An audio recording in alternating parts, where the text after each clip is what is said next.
Ganito nga pala ang gusto kong luto ng Bicol Express, yung halos nagmamantika na sagat. Kung mahilig ka rin sa maanghang kagaya po, ay para sa itong video na to. So una ay ilagay lang natin ang baboy sa kawal. At kapag nagtubig na, ay halu-haluin lang natin at takpan lang muna natin ito hanggang sa matuyo ang baboy. At kapag medyo brown na ang baboy, ay hanguin at iset aside muna natin.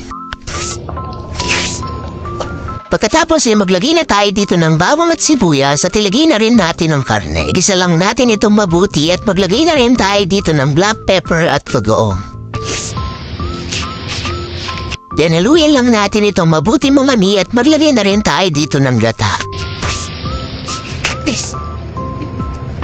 Pagkatapos ay takpan at pakuluan lang natin ito hanggang sa lumambot ang baboy. Kapag malambot na ang baboy ay ilagay na rin natin ang sining labuyo at siling haba. Then maglagay lang tayo dito ng gata at pakuluan lang natin ito ng mga 10 minutes. At tapos ay maglagay lang tayo dito ng asin at paminta. Haluin lang natin ito mga mi at pakuluan lang natin ito hanggang sa magmantika.